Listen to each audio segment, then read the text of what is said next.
qaar kamid ah hoggaanka dhaqanka ee gobolka Awdal ayaa waxay maanta u mahad celiyeen dhammaanba cid kasta oo ka qayb qaadatay taakulaynta dadkii duufaantii sagal ay waxyeelada kaga tagtay sidoo kalena hoggaan dhaqameedkani ayaa waxay xukuumadda Soomaaliland iyo sidoo kale madaxweynaha Soomaaliland Mudane Muuse Biixi Cabdi ugu baaqeen in si degdeg ah waqti xaadirkan loola soo gaaro qalabkii lagu baneynayay jidadka taasi oo qayb ka noqon doonta gurmadka dadkii ay waxyeelada u geysatay duufaantii dhawaan ku dhufatay deegaanada galbeedka Soomaaliland waxayna salaadiinta dhaqanka ee gobolkan Awdal sheegeen in deegaanadii kala duwanaa ee lagu tagi jiray 7 saacadood waqti xaadirkan ay gawaaridu si kala dhaxayaan 7 maalmood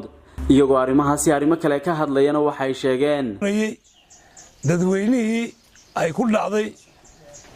musiibadii dabaylaha iyo duufaanadu ee ilaa imagana ku hawlan gurmadka cid kastoo tahay xukuumadda hay-adaha madax bannaan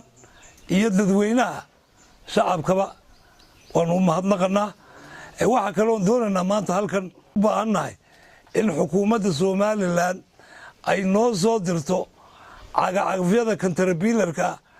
si loogu shaqeeyo oo dariiqada loogu baneeyo si ay dadweynaha gargaarku u gaaro waad ogtiin inuu gobolka buureey u badan yahay waxa la wixii haday laagtay haday buurtay way isku wada duntay mar alla meel la maraa laayahay meel la maro ayaa laayahay waxaana wadooyinka furi kara cagafadii waaweynaa ee D10 iyo D9 uma furi karta waxaan aad uga codsanaynaa oonan la'aanteed waxba socon karin in loo keeno cagafyowgii waaweynaa oo ugu yaraan 3 iyo iska rogooyinkoogii yaan dawladda madaxweyne Muuse Biixi gaar ahaan uga codsanaynaa waxa jira wado mataqaana hal baabuur ku dhacay oo wax la wixii kala dul taageen oo wiish lagu toosiyay ma jirto meel looga leexdana ma jirto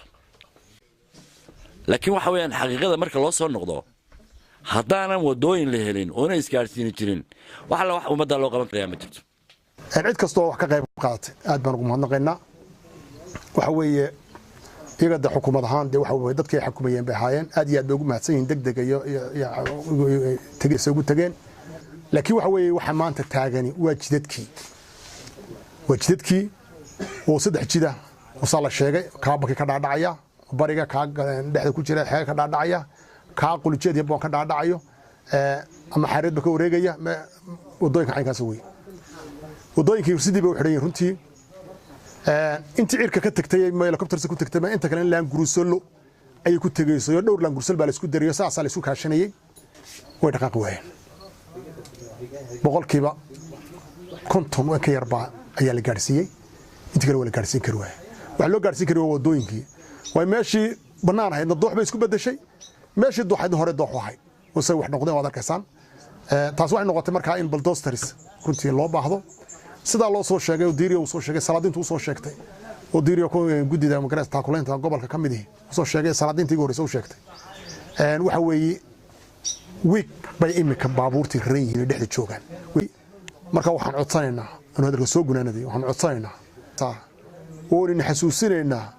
oo codsanaynaa si karaame sharaf ku jirto in wadooyinkii loo furo 3 wada in loo furo